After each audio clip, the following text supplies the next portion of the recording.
everybody, and welcome to Parks Bros. It's Drew here, and we're back inside of Rolling Springs, our semi-realistic Cedar Fair / Six Flags park inside of the original Planet Coaster. We've got some pretty exciting updates this week, got a lot of time to play around with a lot of things in the park itself, so let's go ahead and check out all the updates right now. Our first update is in Rolling Springs National Park with our Giga Coaster Wendigo. Voting has officially started on the elements of this coaster going forward, and actually, technically it'll be the end of the vote on Instagram pretty soon here, but right before this video has gone up, there will have been a poll asking for the second element of the coaster itself, as we already have the first element after the drop, and that is a pretty heavily banked left-hand turn. You can just barely see it in the background here. It's right in the center of your screen, just about over the mock track right there. Overbank left-hand turn is the first official element for the ride, and then after that, the vote is up and available for you to vote on. So make sure to go check it out so we can figure out this entire layout together. Looking at some of the work from last week's episode, it's kind of nuts how much time I've actually been able to give to the park in the past couple of weeks. Because if you asked me maybe 2-3 weeks ago if I had, almost 2 lands drawn up and ready to go and one of them almost complete, I would have thought you were crazy. But here we are. Not much changeover from this angle as of now, but we're hopping into Lulu City and checking out more of the things around that area. Next to the train station, we do have new entry signs just to give a little bit more of a storytelling idea with this area, giving off the population number, which if you're curious is 191, but that is specifically added in for some changes we made over in this direction as we walk past some of the new foliage over here and a ride we'll talk about later on the right-hand side as we enter the first official crossing on the train tracks into Dutchtown. This is the kind of mini land within a full land, and it is specifically named after a real town, just like Lulu City, with a not so great history all around. Realistically, there was a couple Dutch settlers that joined Lulu City in a drunken rage for some reason or another. The main townsfolk of Lulu City kicked the Dutch out, and they eventually settled their own town just outside and still worked in the same silver mines. But super low population here, and it was like that in real life as well. There was only, I think, 5 or 6 buildings in total, whereas Lulu City was a more proper boom town with, populations in the hundreds as well as tens and tens of buildings. But this is all pretty similar to what you saw last time with Osprey over here. Haven't gotten a name change on that quite yet, as we'll walk to the other end of this mini land real quick over to the train station so we can get another vantage point of another entryway. This is kind of the cutoff point, this water tower and the train station itself, which I think is kind of cool.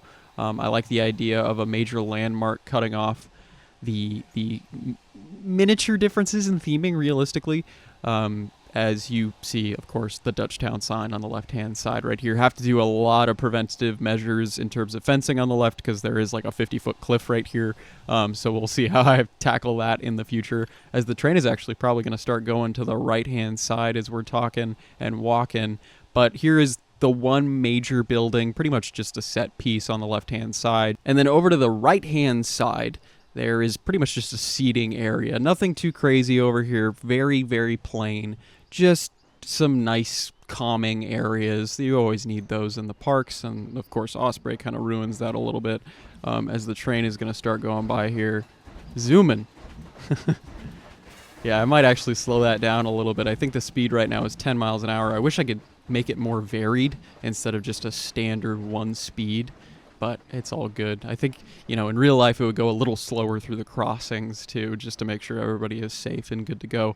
But there is a little bakery stand here, just to fill out this space, really. That was the only reason I did it, and then it makes the seating area make more sense, honestly. So people will, grab at least in Planet Coaster, a donut and then take a seat over to the side over here. So yeah, super simple over here in Dutchtown, except for across the way and next door. So let's go ahead and go across the way first. This is the shell of a brand new ride. Now, this is going to be pretty weird looking, honestly, and I don't even know if anyone's going to ride it in the game because the game's system is kind of broken for prestige ratings as well as excitement ratings, especially when it comes to coasters. So let's go ahead and hop in the queue into this old style dark ride, kind of, slash coaster, kind of. This is pretty much my take on a fire in the hole style ride, and here's the main queue. There is so much more to do on this, but I do have the main layout figured out with it crossing over itself multiple times, usually averaging a speed about 5 or 6 miles an hour, outside of course, the handful of drops that are thrown in. Now, you guys will get a full POV when this ride is done with the interiors filled out, but it's kind of hard to, not talk about the giant wooden box on the side of the road next to the land that we pretty much just completed. So yeah, I figured why not talk about it a little bit. The layout is very, very simple, just kind of goes over itself multiple times, a couple dips here and there. But yeah, it's looking cool so far. I'm pretty excited about it. The only issue I have with it is I don't think guests are actually ever going to ride it, because even with the most amount of theming possible, the prestige can only go up so much, and it started with a rating of 45 when the ride had no theming around it. And if you're curious, the small mini carousel in the Kiddie Land, that has a rating of 300 and something. So even if I theme it up like crazy, I don't think it'll be doing very well, unfortunately, which is just a shame, I think, because in real life, families will flock to these types of rides, even if they're not the most exciting thing. Well, if it's acting like a dark ride for most of the ride's layout, that's super exciting, right? But of course, since it's a coaster base model, I can't really, go that route with it, unfortunately. Now, looking back into Dutchtown real quick, there's a building, or I should say a handful of buildings that I didn't look at and didn't mention. Well, it's October now, so I started thinking about that quite a bit and how this park would handle its haunts, because of course it's a Cedar Fair or Six Flags park. They have a specific haunt going on, and usually in these parks they'll take one of their warehouses or a couple of their warehouses and kind of semi-permanently leave these houses up inside. I don't think I'm going to be able to get around to a fully fleshed out haunted house walk, just because the interiors are going to take so long, and I don't think I could actually convince any, guest in-game to properly walk through them. But here's the first of maybe a couple haunted house exteriors as we'll walk through this currently closed gate. This is the Spider House. Now, this park exists in Grand Lake, Colorado. That is the place that I've decided works for the landscape around, and also, seems like a decent place to put a park population-wise. It's about an hour and a half away from Denver. So I went in and digged for days trying to figure out local legends, different historic events in the area. Well, one that kept popping up was the Spider House. Now, the only reason it's called that is because of the design of the house itself. It looks like webs make up the structure on the outside deck. That's about it. But the real legend with this house is pretty gruesome, kind of scary, actually. It's just, a real life tragedy, if anything. And you can look it up if you'd like for yourself, but it's not exactly a friendly tale. But it's the type of thing that became a local legend and would inspire, I would think, local haunted houses. And that's exactly what I tried to achieve with this exterior, and the idea that this would just be a semi-permanent setup. One of the houses that they've probably kept around for 3 or 4 years at this rate, maybe even returned after 15 years off. Yeah, super interesting story, though, about a mother and her children. Let's just say that.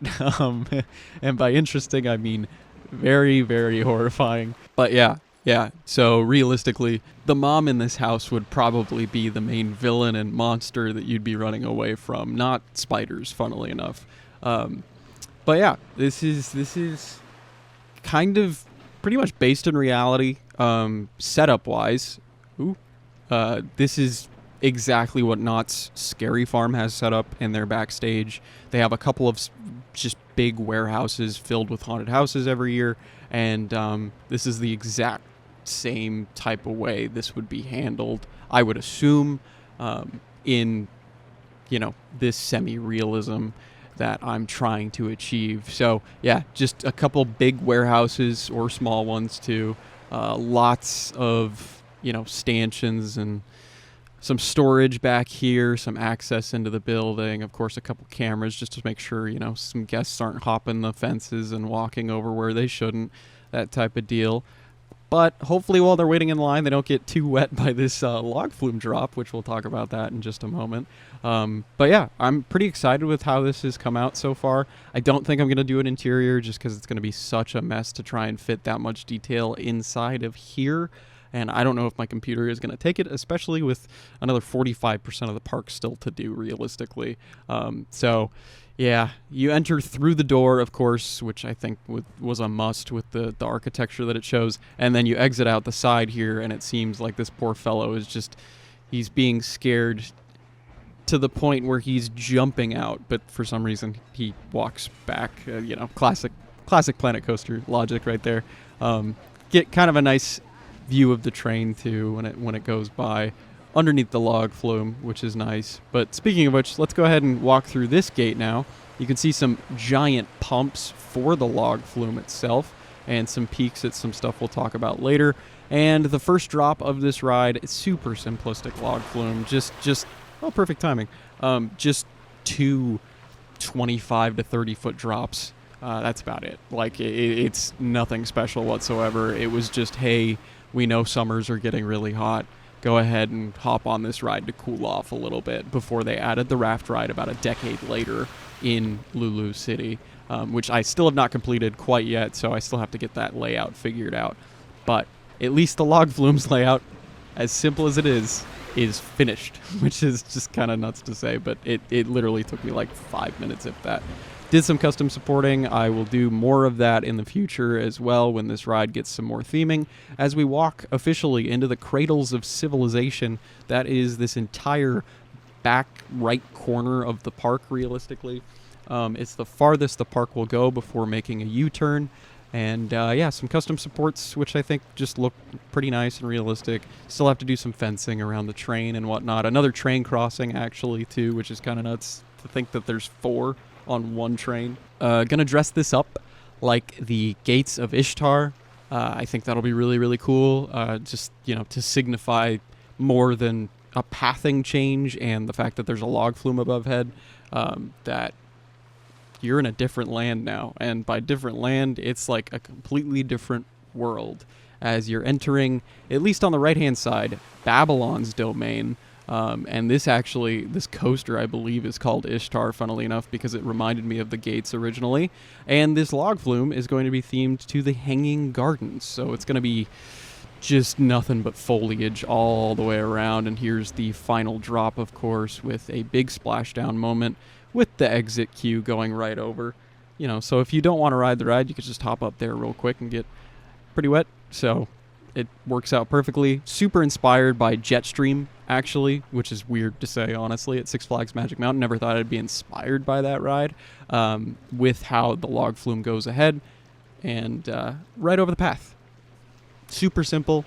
Probably actually add some moments where water kind of spills over, because that happens in real life pretty constantly. You can actually see at Magic Mountain, if you ever go, there's one mountain pathway that you take in the park, and there are certain spots that have just started to erode away because it gets water constantly dripping on it. It's kind of hysterical.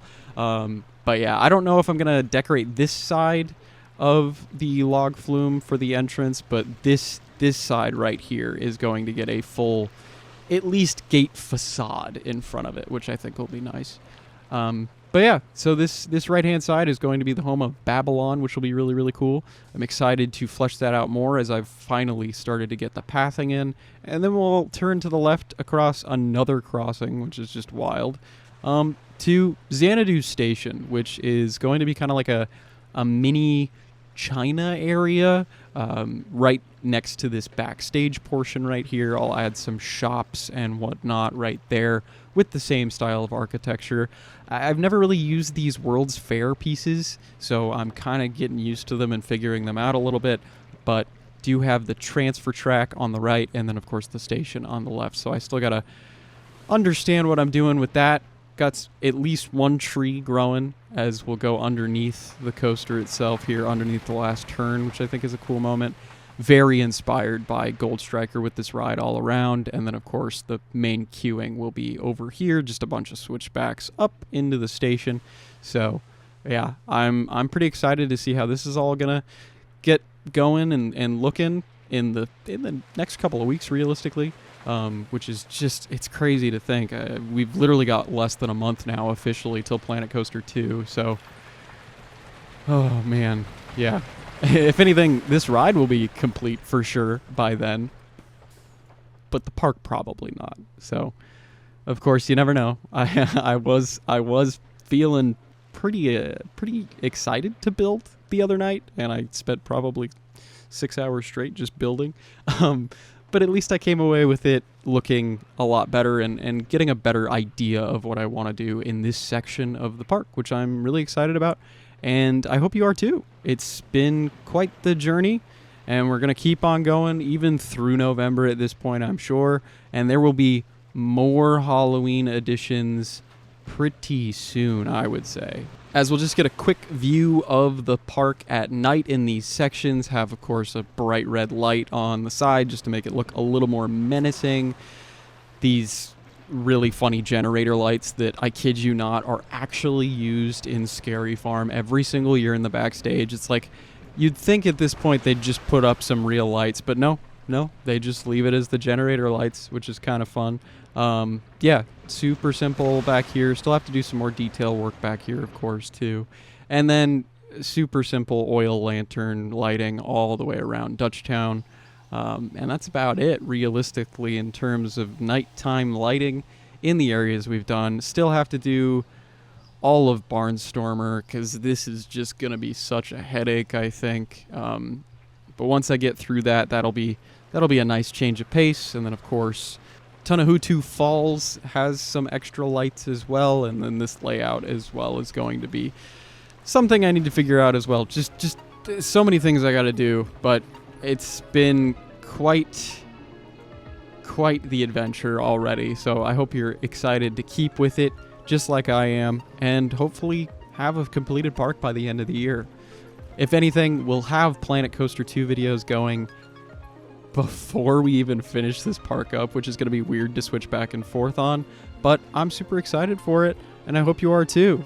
But thank you all so much for watching. I really do appreciate it, and until next time, we'll see you on the next ride.